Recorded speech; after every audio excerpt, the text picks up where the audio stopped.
be one that goes too. Oh, here we go. All right. Ladies and gentlemen, welcome back to True Life Podcast. I hope everybody's living the dream out there.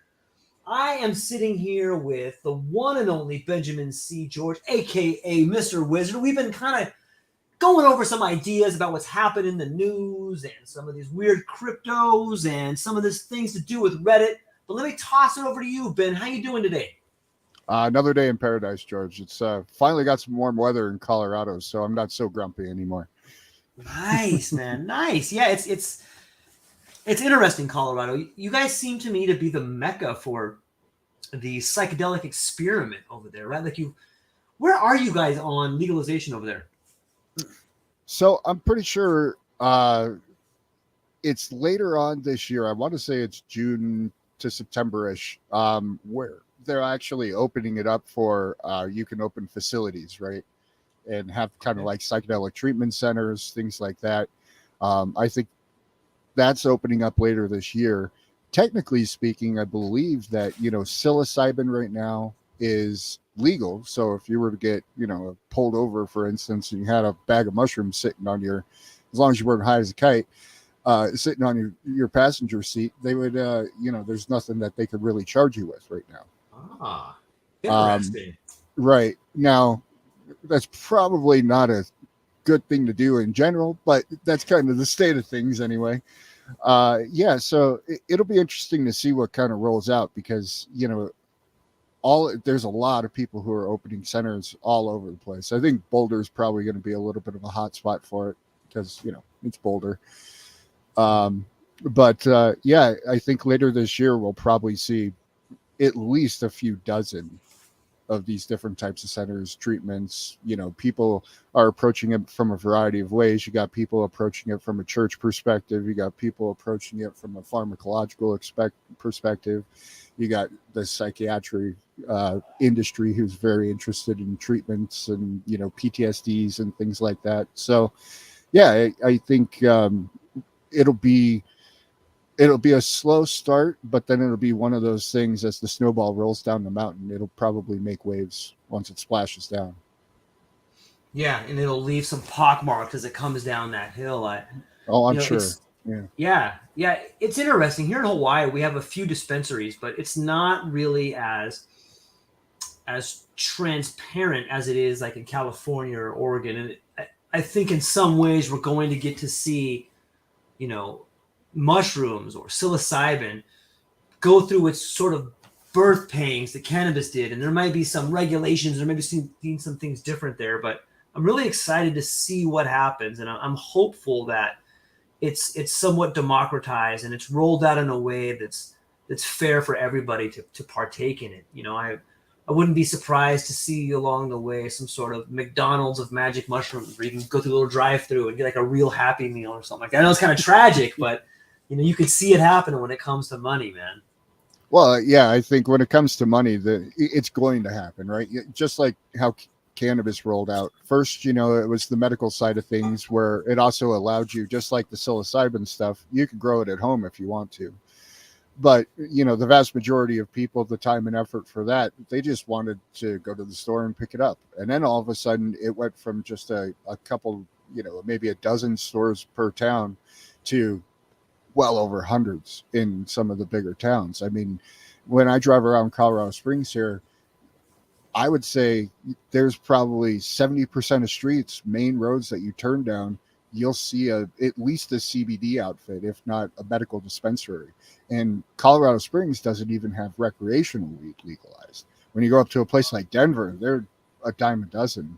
You don't have to walk more than a mile to find one in any direction. Yeah, I wonder. I bet you we could look this up, and I should probably have my handy dandy computer ready. But I'm willing to bet that the amount of money the state makes on taxing that kind of stuff is got to be considerable. Oh yeah, it's in the hundreds of millions. Wow. Yeah, I think it was 400 and some million last year, if I remember correctly. Wow. And that's just on cannabis alone, like on all its different forms, whether it's a space cookie or a dab or a doodad or whatever, man. Like, yeah. Yeah, and you know it would be interesting to compare and contrast how much money the state's making on taxes versus what happens to wellness, because I'm sure there's an effect with cannabis and wellness. Does that cut back on some of the mental illnesses, or does it cut back on healthcare? Or I wonder how that cannabis is tied to healthcare in a way. That's interesting to think about, right? What if you had to guess on that? What would you think? Well, I could have swore I've read a couple papers about it, but they're hard stats to really come up with.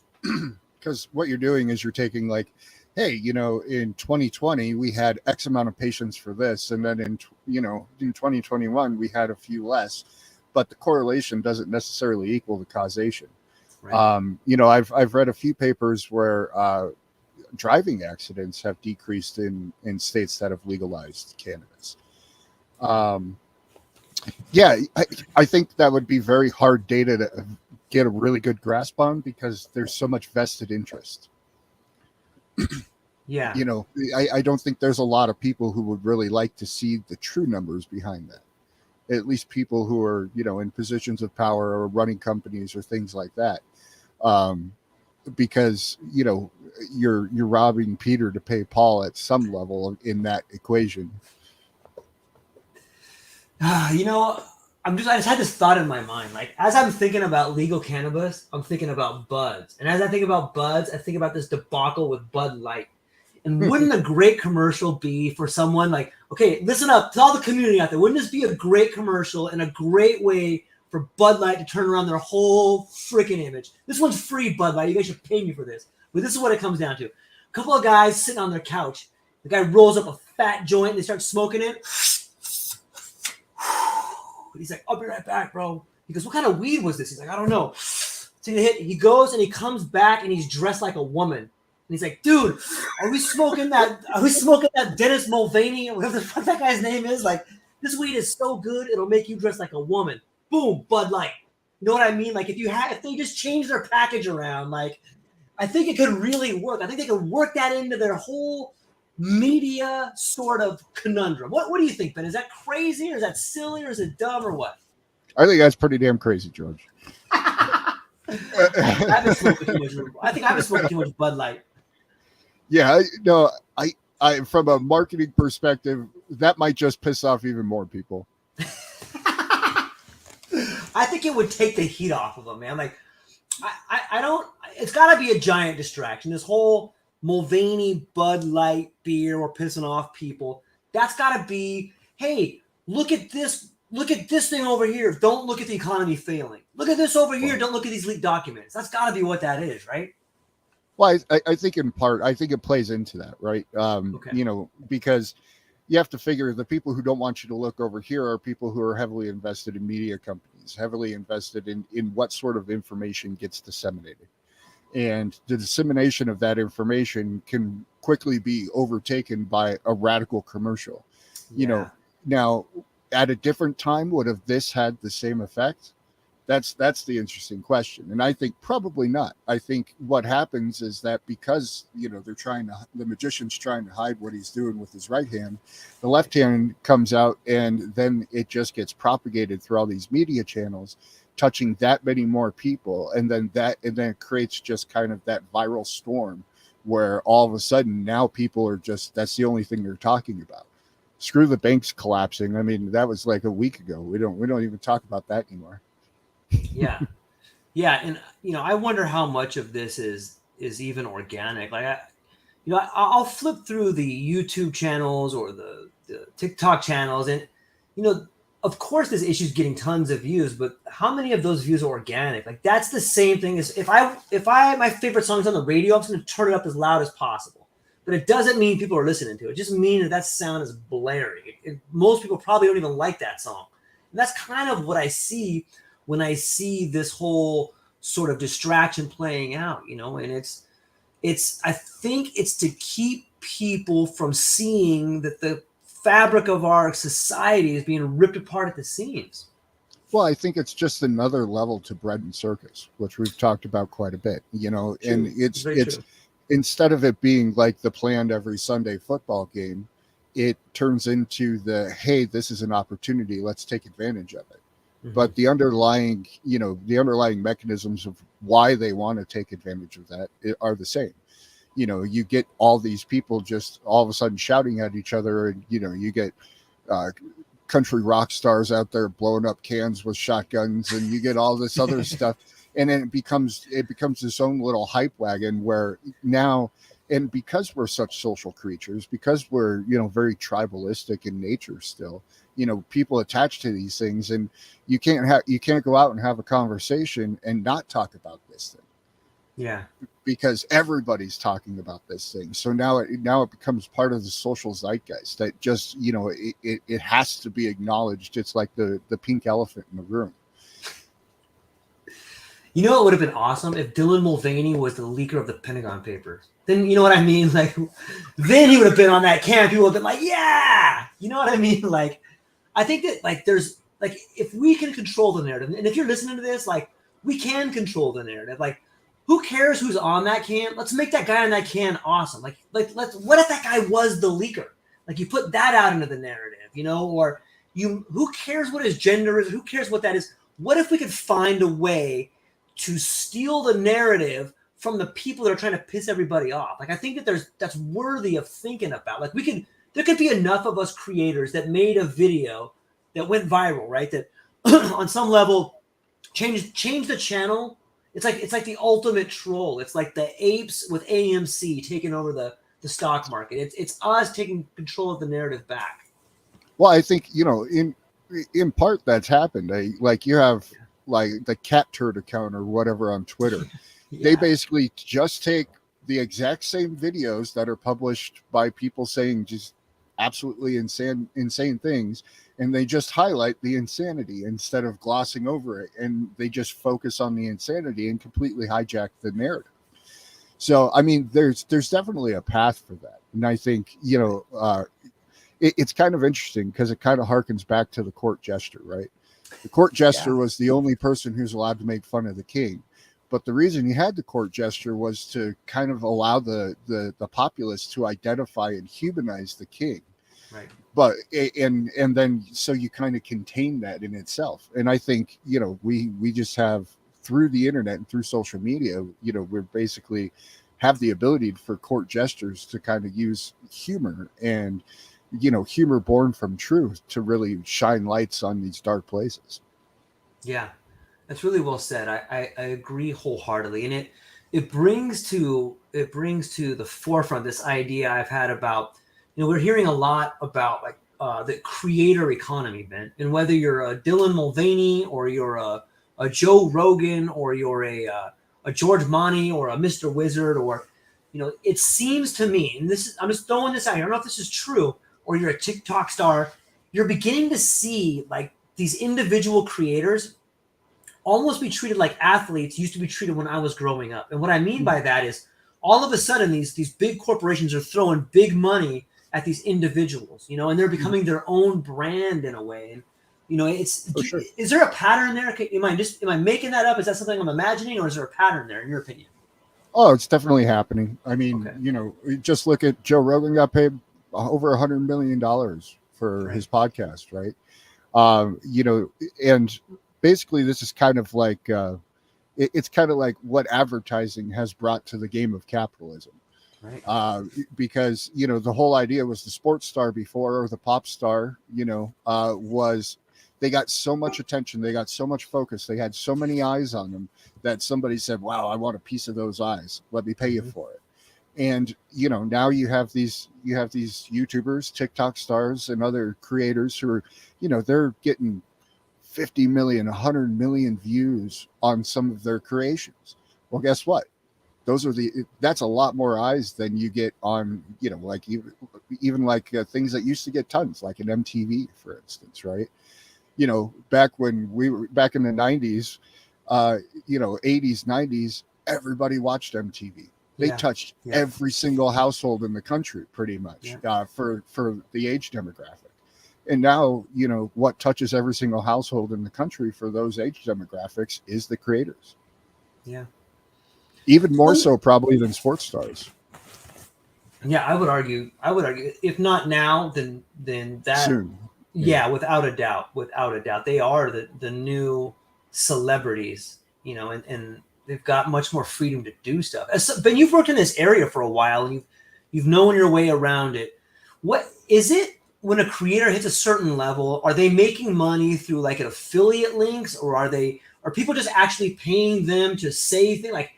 On some level, it's got to be affiliate, and then at the next level, is it okay? I just want a piece of your eyes, or do you know how that structure works?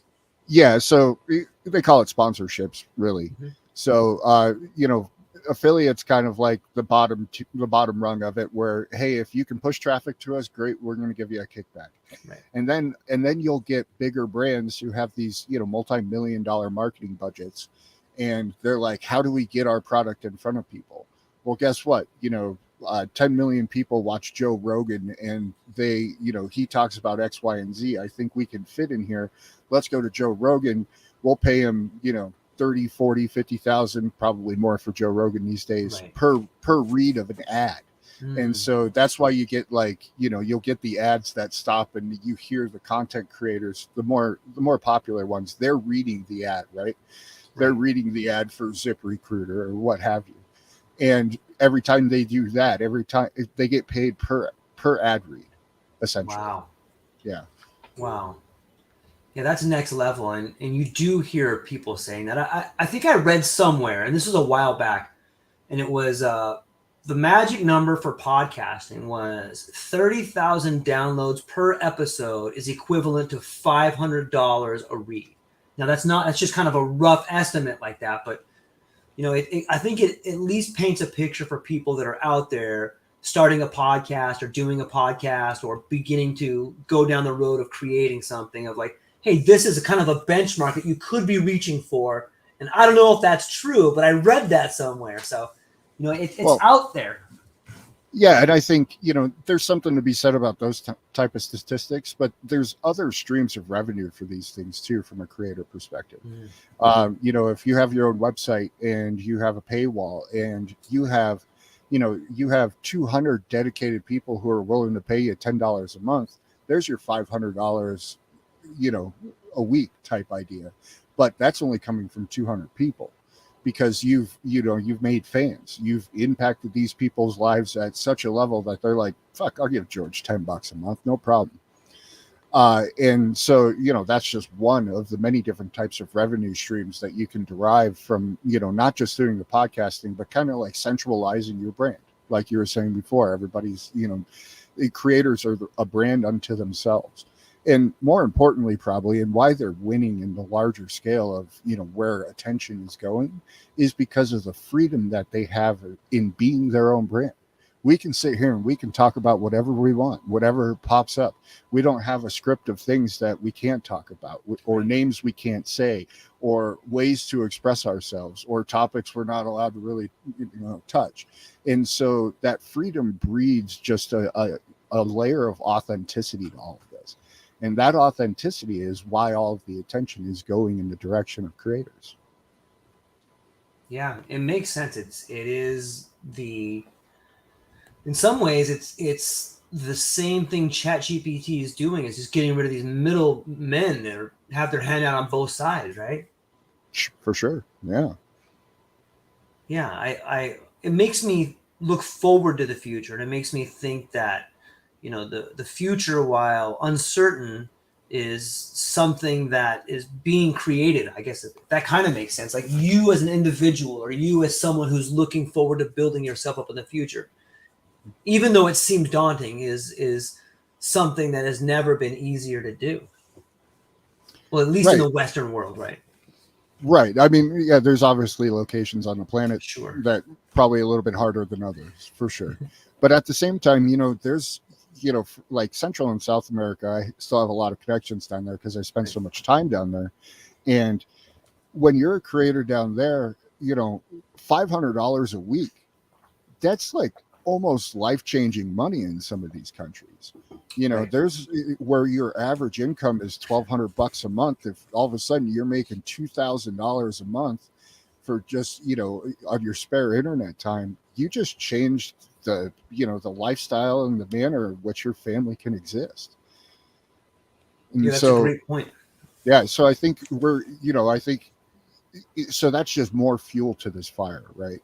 And it's making all of these really crusty, archaic megaliths of companies and old ways of disseminating information disappear. And I think we've already seen the death nail for him. I think when you had people like a Joe Rogan get $100 million for a spot from Spotify, that was kind of probably the hearkening of these things to come, where these big mega channels, these corporations, things like a CNN or the Fox or anything like that, they're on the way out. The more money they have, the longer they think they can claw their way and hold on to the wall of the system. But eventually, I think it moves past them. Yeah, that's a great point. Do you think that was the Joe Rogan $200 million, $100 million deal? Was that the crest? Are we now kind of coming down the other side, or is that just like the first pit stop on the climb up this mountain to the individual being the king of his own world?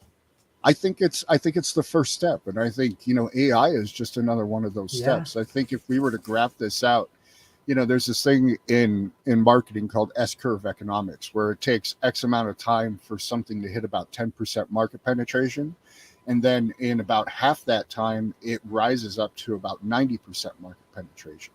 And if we were to take this whole thing and extract it as kind of in that equation, I think like the Joe Rogan was probably just 10% of that market penetration at a global scale.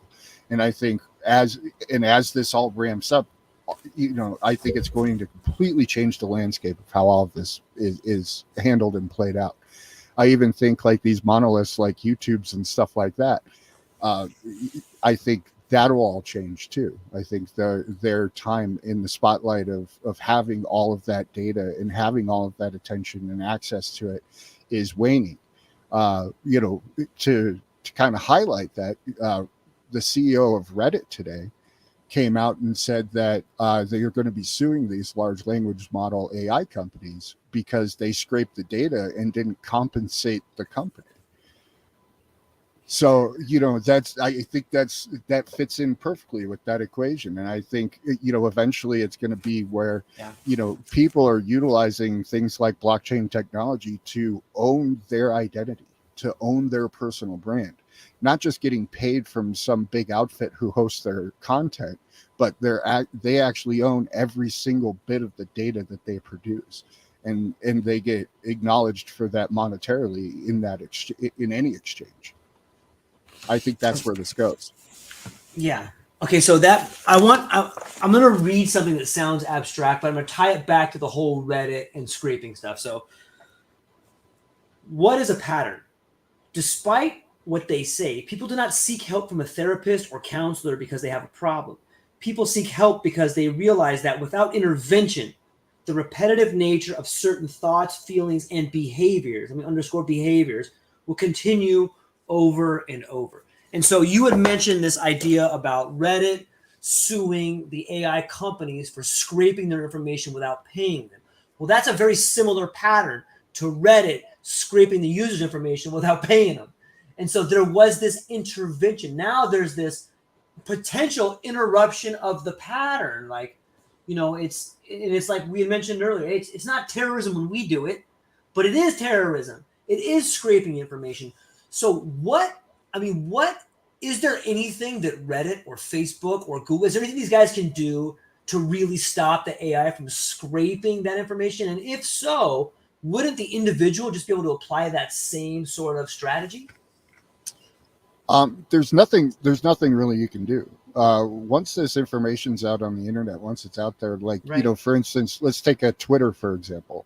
Uh, Elon decided that, hey, we're going to screw all of the developers and charge them a monthly fee in order to access Twitter data, which is, it's his prerogative, it's his company. But at the end of the day, it actually really doesn't stop anybody truly accessing Twitter data. I can still write a program that goes out there, because just like you can pull up your phone or on your computer and look at Twitter, so can my robot, my scraping system, and pull that data. Now, there are ways to make it a little harder to do so, and you store it in databases, and there's calls to databases and all this other stuff. But at the end of the day, the vast majority of that would be too burdensome for many companies to implement, especially from just an infrastructure perspective.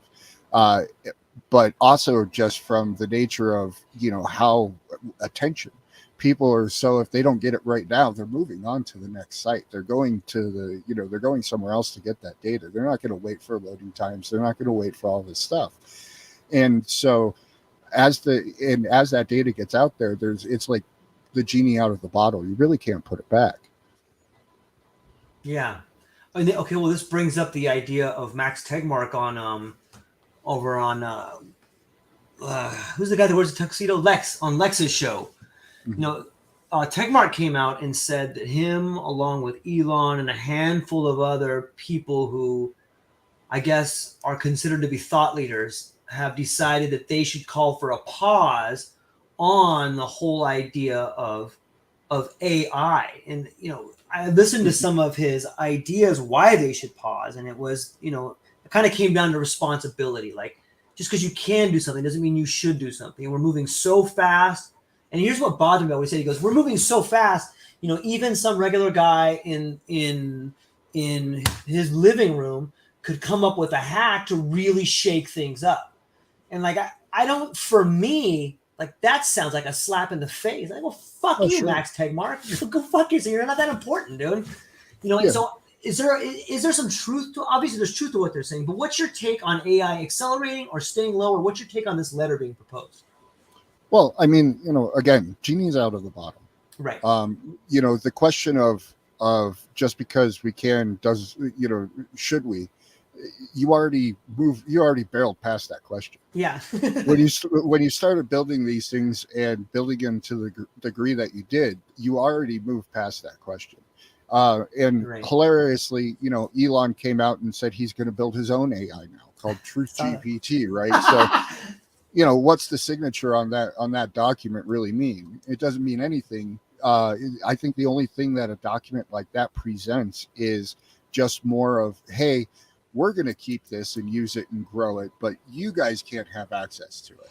Yes, that's really well said. That's exactly. I didn't think about that, but that's the letter. Hey, there's too many dummies. There's too many people using this. We need it for us, not for them. It's not fair, Right, yeah, they paid for it. We might lose our competitive edge. That's Wow. what that is, right? Because now if all of a sudden me as an individual creator can use these AI systems to amplify my creativity, my imagination, my words, my images, my podcasts, my videos, now all of a sudden I can compete with somebody who has a couple $1 million marketing budget and a team of artists and a team of all of this and a team of this and a team of this, and the better idea wins. And so that they lose all of their competitive edge when the individual gets access to these tools. And I think that's probably one of the more underlying aspects of why a lot of those people signed on to that. Wow, Ben, that's well put. I never thought about it from that aspect, but now that you said that, I can't stop thinking about that. It's a very well put point. And you can imagine. Imagine you're on the other side of that argument where you have gone to school and you've built infrastructures to train people and you've built something up over 20 years, and now you have that. You're the top dog. The last thing you want is somebody at the bottom competing with you, especially if it's 1,000 people at the bottom. Like, whoa, what has got here? What are we talking about? Right. And from a societal perspective, if we were all being honest and goodwill actors in this game, you want the best idea to rise to the top, which Right. means you want to enable every individual, especially individuals who have a passion for creativity, for exploration, for the application of knowledge. You want those people to be enabled to come up with the next iterations of society, the next great inventions that move humanity forward. You think it's going to come from these crustaceans who have just grown to the ship of society and have just been wading through the waters, not on their own power and just, kind of leeching off of the whole thing. No, it's not going to. I mean, and I don't, we look historically and it's really easy to see that in older times when the access to these types of things was even harder to have, right? the access to tools, the access to resources to do these things. And yet there's still the Nikola Tesla, the poor guy, right, who has this great idea and eventually realizes a good chunk of those ideas of electromagnetism. And it influenced every single aspect of the world that we inhabit today, 100 years later. Now imagine you get 1,000 Nikola Teslas because they have access to the tools and they have access to information that, you know, at their fingertips, and are able to see perspectives that, you know, couldn't be seen with 100 people working on something 100 years ago. And fast forward 100 years, what does human society look like? I mean, it could be remarkable. But if all of a sudden we restrict it and say, hey, you guys can't use it, but we can, I don't think it ends up remarkable. I think it ends up pretty poorly.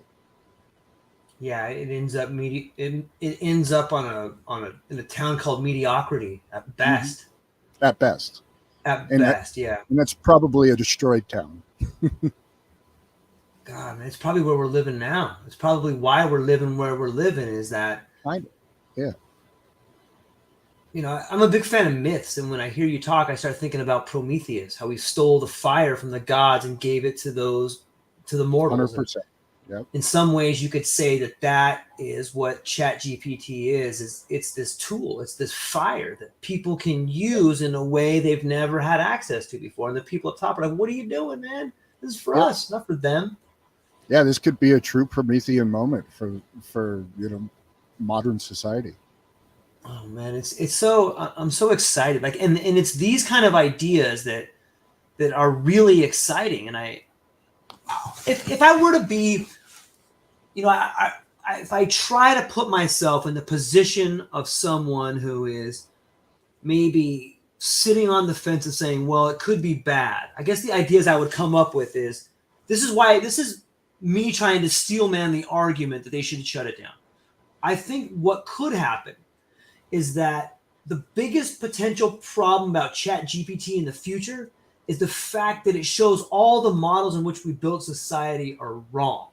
And when that happens, there does tend to be a revolt. There does tend to be a breakdown in society. But, you know, what would it mean if all the models that we've built society on, not all of them, but a big part, or the foundation on which we've built in society, is wrong? Well, that would mean some people would have to pay the penalties for that. Like, there would have to be some sort of new justice system put in place. It would have to be some sort of new currency system put in place. There would have to be a new set of values put in place. And maybe that's what the people who are saying AI should be put on hold are thinking about. Are there anything else? Or do you agree with those things that could happen? Or are there some other things that you're thinking about? Well, I mean, I agree those things could happen. But you have to think about it from the perspective of, well, if it's broken, why don't we fix it in the first place? If we understand that, you know, we have these broken models of society and these systems that are unfair, and that they take advantage of different groups of people at different times, at different levels of socioeconomic, you know, disparity in society, then why aren't we fixing them? And it's then too hard. Is it? That's what they would say. I mean, I didn't mean to cut you off there, but that's what I hear from people who don't want to change the legacy system. Why don't you want to do it? It's too hard, too much work for us. Oh, okay.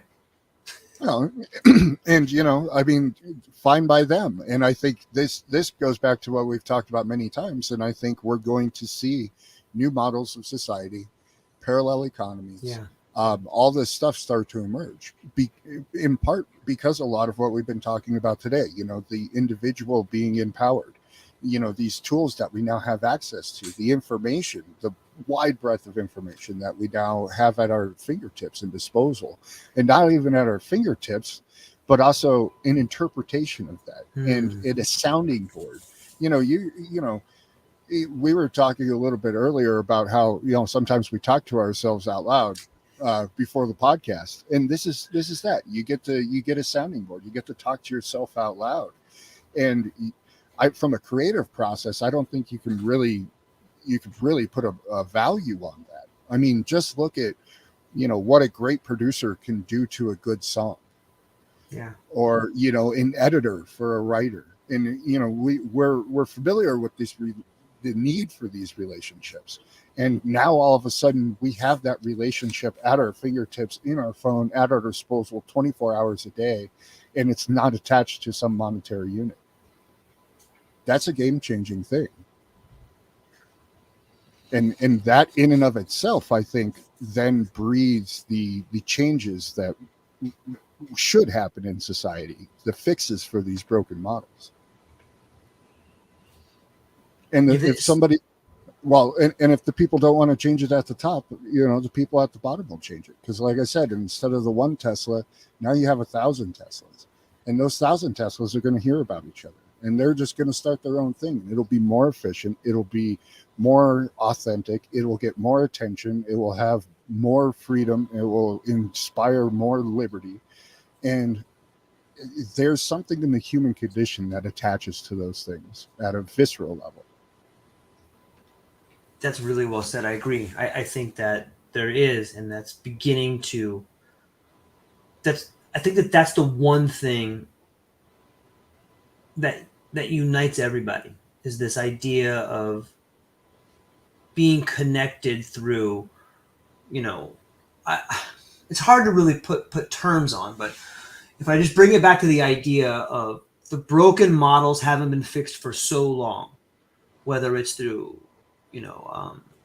whether it's through the ideas of apathy or ignorance. It doesn't really matter why they didn't fix them. The fact is they didn't fix them, and now they don't work at all. We're past the point of why you didn't fix them. Hey, they don't work. Why? It doesn't matter why. They don't work, and they're not going to be fixed. So here we are, and yeah, I can see that pattern running through. I'll give you an example of a trucking company, like where I used to work. I used to work at UPS, and they had this model where they were sold this bill of goods about technology. Hey, you put this sort of technology in the trucks, and it'll line up the route for all the drivers. The only problem with that is the map's not the territory. So they spend billions of dollars updating all this software for their trucks, and they have this idea we're all going to make right turns. But it turns out it doesn't really work that well. And not only does it not work well because the roads aren't, the map's on the territory, but it's really not the same when you put something on paper versus doing it in the real world. It turns out the human can make a lot better decisions on the fly, can reroute stuff, can understand where someone works, versus a computer system that was told, hey, we're going to save you billions of dollars. And they may have up front, but in the long haul, it's actually costing you more money. And that's the same kind of problems I see working in our society, where, hey, we fixed this thing. No, you didn't fix it. You actually made it worse. Okay, well, we've been, now that you have the fallacy of sunk cost involved in there. Well, we're not going to do any more because we've already spent billions. We've told our shareholders about it, and we've gotten rid of the people that know how to fix it. So it's there to stay. Yeah, but it's worse. It doesn't matter. It's there to stay. Right. And so, that seems to me to be a pattern of things that are happening. And maybe it's necessary, but maybe things have to get so bad that, it's not going to change through inspiration. So the only way it changes is through desperation. That's where we're at. Maybe. What do you think? Well, I think desperation followed by a lot of perspiration. It's funny. I love it. It's true. It's true. And I think that's what we're approaching at a global level. I think, we started this conversation with the advent of the internet. Yeah. And then all of this thing are just little pieces along this equation that are pushing us to the point where it's like, hey, we're getting to the point of desperation. We have banks failing. These economic models that we've had in place forever no longer work. Our way to manage society, our judicial systems, our relationships with foreign entities, and all of these other things, they're all broken. And I think we have reached that point of desperation at a human level, because now it used to be where people were like, oh yeah, I believe in the government, I have my vote, I have my say in all these things. But if you were to poll the average person on the street these days, do you trust the government to do the right thing? I think you would get a resounding no. Especially, different demographics in different places, you're probably going to get different answers at different times. But I think if you were to take that data at a large scale and look at it, you would get a resounding no. And that's just an artifact of us at a kind of a primal level realizing that this is all broken, and it's kind of our desperation pouring out into, it being verbalized, talking to ourselves, right? Yeah, yeah, without a doubt. You know, I it's such an inversion of the reality that I knew as a kid, and in some ways, Sure, me that too. should be a sign of an unhealthy society. It used to be when I was a kid. The good guy won. You rooted for the good guy, but then somewhere along the line, it became like, hey man, this guy was wrongfully imprisoned, and now it's like the Joker's like, I'm gonna burn it all down. You know what I mean? So you can almost see this evolution or the inversion of what was good is now bad, and what was bad is now good, and it's a Well, fascinating concept. yeah, that is a fascinating concept, but I don't know if it's necessarily tied to like a good and bad. I think good and bad for are relative for sure, but Right. at the same time, it's also our access to information. Yes. Before you had Walter Cronkite telling you this is good, and now you have 100 different voices all telling you some form of how it's bad. Yeah. Yeah.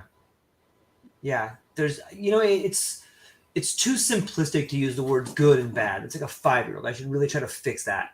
There's for everything that I think is favorable, there's probably a reason why it's unfavorable to somebody else. And the trick is trying to balance those things and figure out what is it that people can agree on. And you're not going to agree. And that takes us into the greater good argument. And maybe that's what we learned in COVID a little bit was, hey, we can still agree on the greater good, right? Nope, can't agree on that either. So Well, part of that is good and bad are relative. Greater good for who? yeah, yes, In my neck of the woods, what you say is the greater good is causing me significant harm. mm-hmm. And there's a lot of people who are in that situation, right? I Yeah, just look how many people lost their jobs because they were, concerned about putting something that was rolled out so fast in terms of a vaccine into their body. I mean, there's and the waves of that are still being felt throughout various industries who mandated this. yeah, So good for who, right? And another thing that all this access to information has given us is that now we can see the consequences of what we declare good and what we declare bad. We can see the rollout. We can see, oh yeah, we removed this dictator. Fast forward 20 years, turns out that all we did is put in another dictator, and the quality of life has dropped for the entire populace minus this 5% of people, and we can objectively see these things. And so then it brings us back to that voicing this thing out loud. Do we really trust this? Is this good? Is this bad? Is this, is there a greater good in this situation even? And having these discussions and having these discussions out loud, I think, is kind of an earmark in the turning point of society. yeah. I would agree. That's well said. I do think that at the very least, people are beginning to get a different view of themselves, the past, and what's possible in the future. And I'm thankful that we have the internet. I'm thankful that we have open communication where people like you and I can reach across to the United States and talk, can open up the conversation to everybody else. And sometimes that which is messy on one side looks really clean and organized on the other side. Like if you think about embroidery, on one side it's this beautiful canvas, and you flip it over, and like strings, everything's all crazy and mangled on one side. So maybe we're working our way through this thing and we're building a beautiful mosaic, but it just seems so chaotic. Well, right. I mean, you can't have order without chaos, and vice versa, right? Yeah. And I think what we're doing at a more kind of maybe primal level is we're moving towards balance in a way, Mm. where because in order for us to see the order, we've now we're seeing the chaos, and there's something to be said about both sides of that, right? Yeah. There are things of beauty born from chaos and complexity, and Absolutely. then there's things that really make sense born from order. But too much order and all of a sudden you turn into an authoritarian, right? And it becomes a dictation of how somebody should live. And so I think, I think we're approaching this at a human level from, finding the middle road and finding that path of balance. Yeah, I think that's a beautiful spot to leave it for today. I mean, the idea of balance is something that all of us can work on in our lives. And if we're honest with ourselves, we can see that both sides, while we might not agree with either one, we could probably be more balanced in our judgments of what's really happening there. So, well, Ben, as we're landing the plane, man, I'll give you the last word, and after you get the last word, I would love for you to explain to people where they can find you and what you got coming up before I let you go. Well, my path of balance took me to this book called No Absolutes, which is over my shoulder here, and it's a philosophy in order to view the world in a certain way, where what you just said, we see the pitfalls over here, we see the pitfalls over here, and instead of attaching ourselves to that tribalistic nature that we're kind of have inside, it allows us to view the world and look for balance. And I think that's something that is happening, and I think will happen more. And anybody listening, I highly recommend try and find some more balance in your life. And for me, you can find me at benjamincgeorge.com. I got a lot of stuff coming, but nothing happening anytime tomorrow. So, well, fantastic. I'll be in touch with you, if not later this week, then next week for sure. So maybe we'll be able to squeeze in another show this week, and if not, definitely next week. So, ladies and gentlemen, I'm so thankful that you took a moment to spend time with myself and Mr. Wizard, aka Benjamin C. George. Check out his website. We'll put the links in the show notes. Check out his book for sure. No Absolutes. It will help you find the balance you need to find your way in this world. That's all we got for today. Ladies and gentlemen, we love you. Aloha.